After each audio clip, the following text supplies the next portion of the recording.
அன்பான வணக்கங்கள். NYAY நியாய் என்கிற அநியாய திட்டத்தை திரு ராகுல் காந்தி அவர்கள் அறிவிச்சிருந்தார். இந்த திட்டத்தை என்ன சொல்லியிருந்தாருன்னா, கிட்டத்தட்ட 72,000 ரூபாய் ஒரு குடும்பத்துக்கு, அதாவது மாசம் 6,000 ரூபாய் 5 கோடி குடும்பங்களுக்கு கொடுக்கறதா சொல்லியிருந்தார். இந்த 5 கோடி குடும்பங்கள் எப்படி சொன்னார்னா, அவரு 20% பிலோ த பாவர்ட்டி லைன், அதாவது வறுமை கோட்டு கீழே இருக்கக்கூடியவங்கள 20% மக்களுக்கு 6,000 ரூபாய் ஒரு மாசத்துக்கு கொடுக்கறேன் அப்படின்னு சொல்லியிருந்தார். இந்த திட்டமாகப்பட்டது ஒரு பொறுப்பற்ற திட்டம்.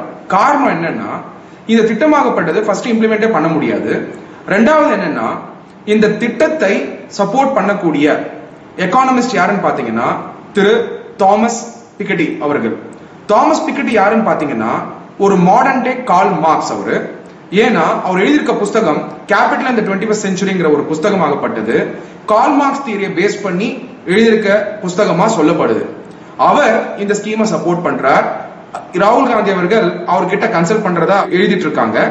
சோ அதனால இந்த திட்டமை சப்போர்ட் பண்றது தாமஸ் பிக்கெட்டி, அவருடைய கம்யூனிஸ்ட் கொள்கையினால அவர் சப்போர்ட் பண்றார்.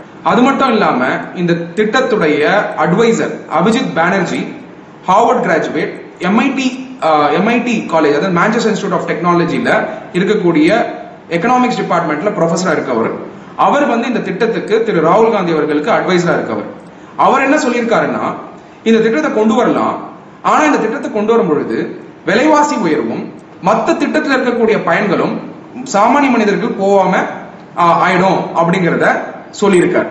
அதனால என்ன தெரிஞ்சுக்கணும்னா, இந்த திட்டத்தை திரு ராகுல் காந்தி சொன்ன மாதிரி இம்ப்ளிமெண்ட் பண்ணா என்ன ஆகும்னா, மக்கள் இன்னைக்கு அவர் வாங்கக்கூடிய பொருட்கள், சாமானிய பொருட்கள், பருப்பு, அதுக்கப்புறம் காய்கறி, அப்புறம் வாங்கக்கூடிய சோப்பு, சீப்பு, இது எல்லாருடைய விலையுமே உயரும் சொல்லியிருக்கார். யாருன்னா ராகுல் காந்தியுடைய NYAY ஸ்கீமுடைய அட்வைசர்.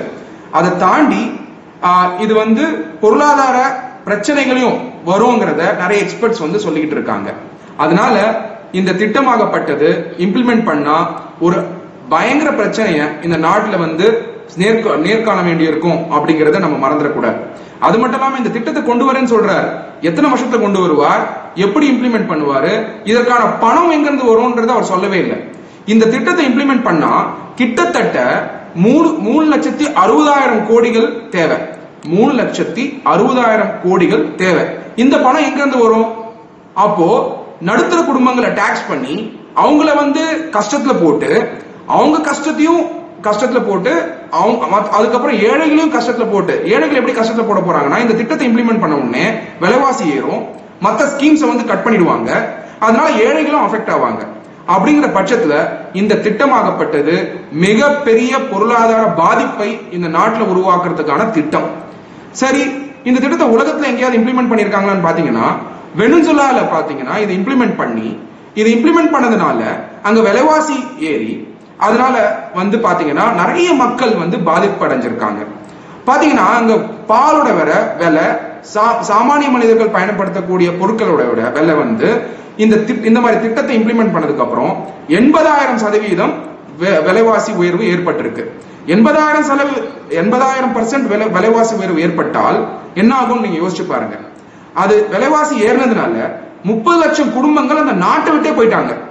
அப்போ இந்த மாதிரியான நியாய், அதாவது NYAY என்கிற அநியாய திட்டத்தை பொலிட்டிக்கல் பெனிஃபிட்டுக்காக, அரசியல் காரணங்களாக அனௌன்ஸ் பண்றதுனால நாட்டு மக்களுக்கு தான் இது பாதிப்பு கொடுக்க போகுது.